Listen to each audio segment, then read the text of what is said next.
Hello दोस्तों, स्वागत है आपका अपने YouTube चैनल प्लेटफॉर्म बाय सत्यम श्रीवास्तव पे। और आज हम पढ़ने वाले हैं प्रेजेंट इंडेफिनिट के इंटरोगेटिव सेंटेंसेस के बारे में। अभी तक हमने पिछली वीडियोस में अफर्मेटिव और नेगेटिव के बारे में पढ़ लिया था। ठीक है, हम स्टार्ट करते हैं। प्रेजेंट इंडेफिनिट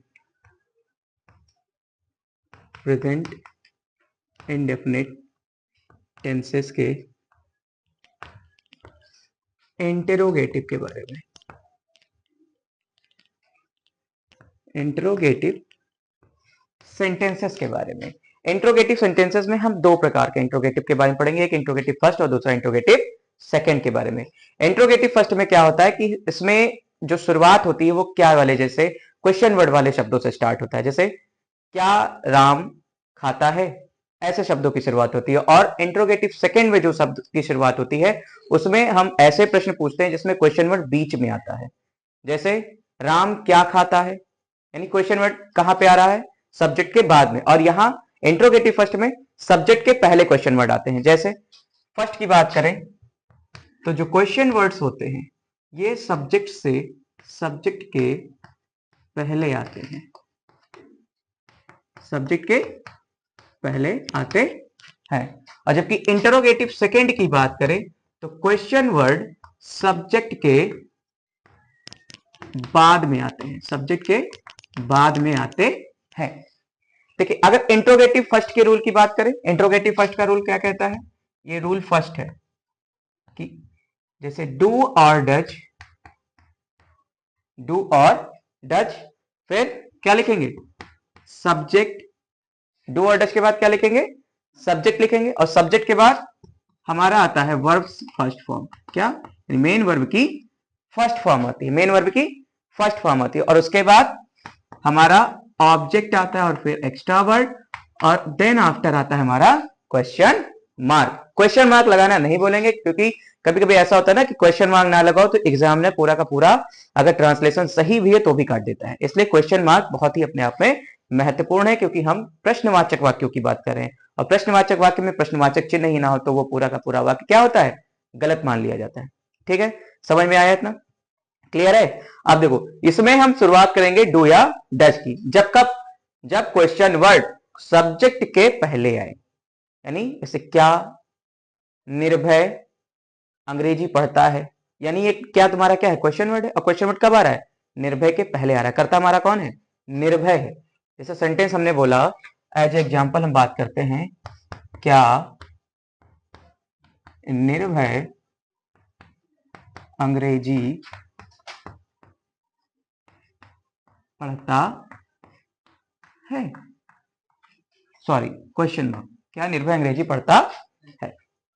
तो क्वेश्चन वर्ड क्या है और निर्भय क्या है, सब्जेक्ट है। कैसा सब, क्या है ये, सब्जेक्ट। और कैसा सब्जेक्ट है, सिंगुलर सब्जेक्ट है। कैसा सब्जेक्ट है, सिंगुलर सब्जेक्ट है। और आपको पता है कि सिंगुलर सब्जेक्ट के साथ हम डज का प्रयोग करते हैं, और जबकि प्लूरल सब्जेक्ट के साथ हम डू का प्रयोग करते हैं। क्लियर है यहां तक, पक्का क्लियर है।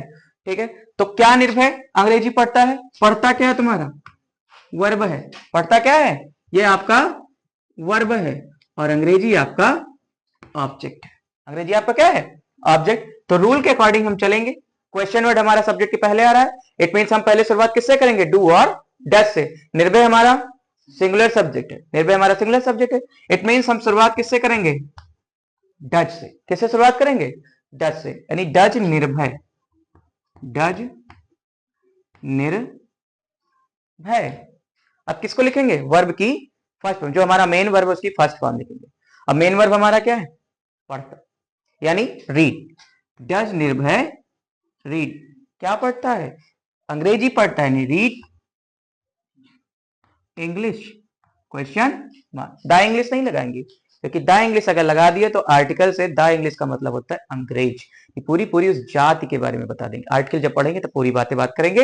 यानी डज निर्भय रीड इंग्लिश, क्योंकि यहाँ सब्जेक्ट है, इसलिए डज निर्भय रीड इंग्लिश, क्या निर्भय अंग्रेजी पढ़ता है। क्लियर है यहां तक। अब अगर दूसरा, अगर ऐसे कोई सेंटेंस ले लें, क्या वे लड़के, क्या वे लड़के फुटबॉल, क्या वे लड़के फुटबॉल खेलते हैं? क्या वे लड़के फुटबॉल खेलते हैं? तो शुरुआत हमारी क्वेश्चन वर्ड से है, और क्वेश्चन वर्ड कहाँ है? सब्जेक्ट के पहले, और वे जो है हमारा प्रोनाउन है। और कैसा प्रोनाउन है? प्लूरल है। सब्जेक्ट हमारा यहाँ पे कैसा है? प्लूरल सब्जेक्ट है। इसलिए हम शुरुआत किससे करेंगे? डू से। किससे करेंगे?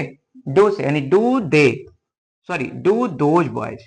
वे लड़के हमारा सब्जेक्ट है, वे लड़के हमारा क्या है? सब्जेक्ट है, यानी डू दोज बॉयज। फिर खेलते हैं यानी play, do those boys play क्या? फुटबॉल, यानी क्या वे लड़के फुटबॉल खेलते हैं। इतना क्लियर है? पक्का क्लियर है? अब इंट्रोगेटिव सेकंड की बात करते हैं। इंट्रोगेटिव सेकंड में क्या होता है, इसके स्क्रीनशॉट ले लीजिएगा, ठीक है? इसको लिख लो, ठीक है? लिख लो।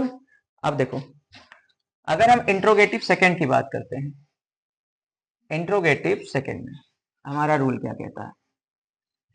इंट्रोगेटिव सेकंड में हमारा रूल कहता है कि पहले हम लिखेंगे किसको? क्वेश्चन वर्ड्स को। किसको लिखेंगे? Question word, WH type words, plus do और डज, और प्लस सब्जेक्ट प्लस वर्ब की first form plus object plus extra word and then question mark. अब देखो इसमें क्या होता है कि इसमें जो क्वेश्चन वर्ड हमारे आते हैं वो हमेशा सब्जेक्ट के बाद में आते हैं, ठीक है? वो हमेशा कब आते हैं? सब्जेक्ट के बाद में। और जब क्वेश्चन वर्ड सब्जेक्ट के बाद में आते हैं तो उस कंडीशन में हम क्या करते हैं कि क्वेश्चन वर्ड का यूज ट्रांसलेशन करते समय करते हैं। जैसे अभी हमने एक एग्जांपल लिया था कि निर्भय, क्या निर्भय अंग्रेजी पढ़ता है? क्या निर्भय अंग्रेजी पढ़ता है? तो दूसरा एग्जांपल हम ले रहे हैं। कोई एग्जांपल है तुम्हारे पास? क्या लिख दें? मोहन कहाँ जाता है। देखो जैसे इन्होंने कहा कि मोहन कहाँ जाता है, मोहन कहाँ जाता, क्वेश्चन वर्ड। तो हमारा क्या है? क्वेश्चन वर्ड क्या है? कहाँ है। क्या है? कहाँ है, यानी हम पहले क्या लिखेंगे? व्हेयर। फिर मोहन हमारा सिंगुलर सब्जेक्ट है। मोहन कैसा है? सिंगुलर सब्जेक्ट है, इसलिए हम लगाएंगे, किसका प्रयोग करेंगे? Does. Where does Mohan, subject हमारा क्या है? मोहन है। व्हेयर डज मोहन, जाना यानी गो। व्हेयर डज मोहन, मोहन कहाँ जाता है। क्लियर है? दूसरे सब की बात करते हैं, अगर दूसरे एग्जांपल, जैसे सीता क्या करती है। क्लियर है? सीता क्या करती है। या लड़कियां कक्षा में शोर क्यों मचाती हैं। मचाती है ना, सबसे ज्यादा उन्हीं मचाती हैं। ऐसा नहीं है, सब मचाते हैं। जैसे हम लिख लेते, चलो ठीक है, हम लड़के लिख लेते हैं। लड़के क्रिकेट क्यों खेलते हैं। क्यों खेलते, कुछ और क्यों नहीं खेलते।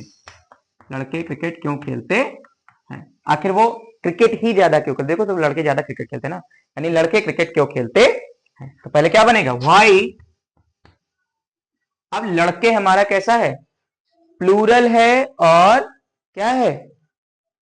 सॉरी, प्लूरल सब्जेक्ट है।